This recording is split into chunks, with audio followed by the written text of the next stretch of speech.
नमस्कार। पिथौरागढ़ से आज के मुख्य समाचार। पिथौरागढ़ के जिला महिला चिकित्सालय में अव्यवस्थाओं व एनएचएम कर्मियों की मांगों को शीघ्र पूर्ण करने की मांग को लेकर आज कांग्रेस कार्यकर्ताओं ने कलेक्ट्रेट के सम्मुख कांग्रेस जिलाध्यक्ष त्रिलोक मेहर व यूथ कांग्रेस अध्यक्ष रसेन मेहर की अगुवाई में प्रदर्शन कर आक्रोश व्यक्त किया।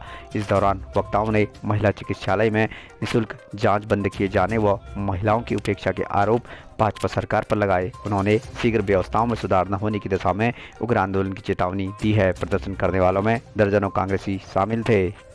अधिकारी कार्यालय के सम्मुख प्रदर्शन किया। हम आपको बता दें कि पिथौरागढ़ एक सीमांत जिला है और यहाँ जो स्वास्थ्य सेवाएं हैं वो पटरी से उतर चुकी हैं। जैसे आपको पता है कि बहुत लंबे समय से एनएचएम कर्मी जो है धरने पर बैठे हैं, हड़ताल कर रहे हैं और इसको देखते हुए जितने भी सामुदायिक स्वास्थ्य केंद्र जो ब्लॉकों में हैं दूर दराज के, वहाँ ताला लगा है। कोई भी जाँच वहाँ पे नहीं हो रही है। प्रसव पीड़ित जो हमारी महिलाएँ हैं वो इतने दूर 70-80 किलोमीटर आने को बाधित हैं अपनी जाँचों के लिए भी। और पिथौरागढ़ जो महिला चिकित्सालय है वहाँ जो फ्री टेस्ट हो रहे थे, फ्री जांच हो रही थी, उस लैब को बंद कर दिया गया है, जो अपने आप में महिलाओं के खिलाफ भाजपा और इस सरकार का एक चेहरा दिखाता है। हम पूछना चाहते हैं भाजपा सरकार से, एक तरफ तो महिलाओं को अपने आप को महिलाओं का हितैषी सरकार बताती है, लेकिन दूसरी तरफ पिथौरागढ़ जो एक सीमांत और बहुत बड़ा जिला है, यहाँ अगर जांच के लिए अगर महिलाओं को, जो गर्भवती महिलाएं हैं उनको अगर प्राइवेट में जाना पड़ रहा है, आर्थिक व्यय ज़्यादा झेलना पड़ रहा है, या प्रसव के लिए जो दूर दराज में ब्लॉक में महिलाएं हैं उनको यहाँ आना पड़ रहा है, कई लोगों को जान तक गंवानी पड़ रही है, तो ये सरकार महिला विरोधी सरकार है।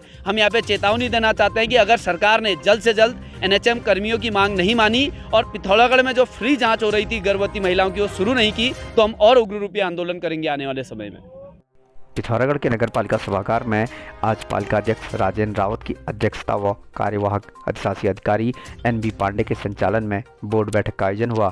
बैठक में नगर के समस्त वार्डों से संबंधित विभिन्न विषयों पर चर्चा करने के साथ पथ प्रकाश व्यवस्था, सफाई व्यवस्था सहित अन्य व्यवस्थाओं में सुधार लाने आदि को लेकर प्रस्ताव पारित किए गए। साथ ही सौदा वाहन, सिटी बस सेवा सहित अन्य विषयों पर विस्तृत चर्चा की गई। बैठक में सभी वार्डों के सभासद व पालिका कर्मी मौजूद थे।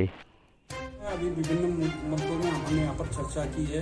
एक तो हम लोग नगर क्षेत्र में हमारे पास जो कूड़ा निस्तारण के लिए कुछ गाड़ियाँ हम लोगों ने की है, उनके रूटों के बारे में चर्चा हुई है। और साथ ही हमें एक सौदा के लिए 21 लाख रुपये, 21.5 लाख रुपये सांसद निधि से मिले हैं, उसके बारे में हम लोगों ने चर्चा की है। और साथ ही जो हमारे यहाँ पर कई रास्ते जो टूट गए हैं, जो छोटी रिपेयरिंग की जिन पर ज़रूरत है, उन मुद्दों पर बात की गई। और साथ ही आने वाले समय में कई कर्मचारियों के वेतन के संबंध में मामले थे, उनको कुछ उनको बढ़ाया गया है।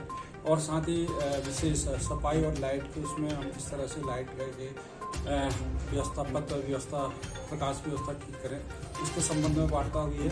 और साथ ही आने वाले समय में हम और कौन से हमारे जो मुख्यमंत्री घोषणाएँ थी, कई ऐसे कार्य थे जिनकी डीपीआर तैयार हुई थी, उसके संबंध में हमने चर्चा की।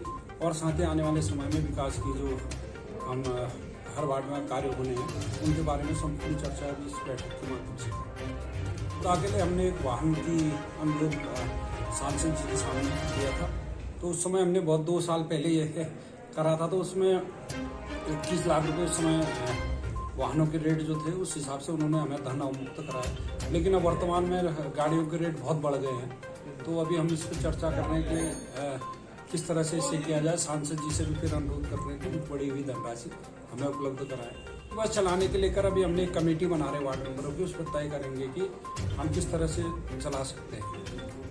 इस पर अभी हमारा डिसीजन नहीं हुआ, पहले इसकी पूरी सर्वे कर रहे हैं, उसके अनुसार हम लोग सोच रहे हैं कि नगर के अंदर कुछ ऐसी बस है जो हम जनता को कुछ सुविधा दे सकें इसके बारे में। और बिना इसके हम भी अभी बिना इसके सर्वे करके टीम को इसका वो करके हम प्रशिक्षण करके इसको पूरा करेंगे।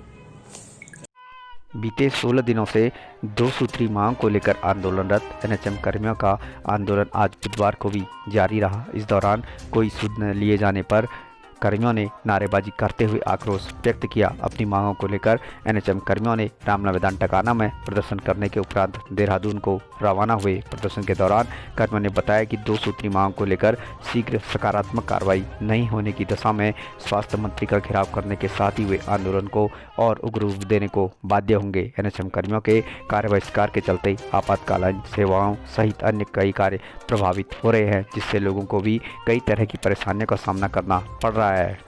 देखिए, आप लोग देख ही रहे हैं कि पिछले हम 16 दिन से यहाँ लगातार बैठे हुए हैं। आज हमारा 17वां दिन है और हमारे जनपद पिथौरागढ़ से राष्ट्रीय स्वास्थ्य मिशन के अधिकतर कर्मचारी देहरादून कूच की योजना बना चुके हैं, जिसमें हमारा कल का हम सुबह कल पहुँचेंगे और उसके पश्चात वहाँ परेड ग्राउंड से हमारे द्वारा सचिवालय के लिए कूच होगा। उसके पश्चात अगले दिन हम लोग सीधे कैबिनेट स्तर पर कैबिनेट की बात जो हुई है उस पर हमारी चर्चा होगी और कैबिनेट में अगर नहीं होती है तो हमारी बात सीधे हरीश रावत, माफ़ कीजिएगा, श्री धन सिंह रावत जी का घेराव करने की पूरी योजना बना चुके हैं, जिसमें हमारे हरिद्वार, अन्य पौड़ी और देहरादून और इसके साथ साथ अन्य उत्तरकाशी के जनपद की महिलाएं जो कि वहां पर निकटतम स्थानों से आ रही हैं, वो अधिक संख्या बल में पहुंच रही हैं, क्योंकि हम पिथौरागढ़ की से दूरस्थ एरिया की वजह से कुछ महिलाएं नहीं जा पा रही हैं। तो इसकी वजह से हम लोग वहाँ मिलेंगे और सब लोग एक साथ घेराव करेंगे। यही हम लोगों की योजना। हरिद्वार में कर्मचारियों के साथ अवैध व्यवहार करने वाले उप वन संरक्षक को हटाए जाने की मांग को लेकर वन विभाग मिनिस्ट्रियल एसोसिएशन के जिलाध्यक्ष दीपक जोशी व शाखा मंत्री कुंडल भंडारी की उपस्थिति में वन विभाग कर्मियों ने कार्य बहिष्कार कर प्रभागी वनाधिकारी कार्यालय परिसर में प्रदर्शन कर आक्रोश व्यक्त किया। इस दौरान वक्ताओं ने हरिद्वार डीएफओ पर कर्मचारियों की उपेक्षा के आरोप लगाते हुए शीघ्र उचित कार्रवाई किए जाने की मांग की। कर्मचारियों ने मांग पर गौर न किए जाने पर कलमबंद हड़ताल की चेतावनी दी है। इधर Uttaranchal federation of ministerial services association ने भी कर्मियों की मांग को न्यायोचित बताते हुए शीघ्र कार्रवाई किए जाने की मांग की है। इस अवसर पर जिला मंत्री विजयन लुंटी, दीप तिवारी, प्रेमा बरफाल, ललित बिष्ट, पंकज पवार, अर्जुन धोनी, मनोज कुमार पांडे, तबस्सुम बानो, रजत वर्मा, संदीप कुमार, किशोरानंद जोशी सहित दर्जनों कर्मी उपस्थित थे। बीते दिनों से उत्तराखंड राज्य आंदोलनकारी का दर्जा दिए जाने की मांग को लेकर धरना देते आ रहे वंचित आंदोलनकारियों की सुध न लिए जाने पर नाराज हुए आंदोलनकारियों ने आज यहां गांधी चौक में क्रमिक अनशन शुरू कर दिया। इस दौरान भगवती पुनेटा, पुष्पा उपाध्याय, शोभा जोशी, संतोषी देवी, हेमंती देवी का जिलाध्यक्ष उमा पांडे द्वारा माल्यार्पण किया गया। अनशन के दौरान आंदोलनकारियों ने मांग पूरी न होने तक अनशन जारी रखने की बात कही है। इस अवसर पर राज्य आंदोलनकारी राजेंद्र भट्ट, जगदीश जोशी, किशोर पाठक सहित दर्जनों आंदोलनकारी मौजूद थे। हमारे चैनल पर नियमित समाचार सुनने के लिए व पिथौरागढ़ समाचार ग्रुप व्हाट्सएप व टेलीग्राम से जुड़ने के लिए डिस्क्रिप्शन में दिए गए लिंक पर क्लिक करने के साथ हमारे चैनल को सब्सक्राइब, लाइक व शेयर करने के साथ बेल आइकन पर क्लिक करना न भूलें। धन्यवाद।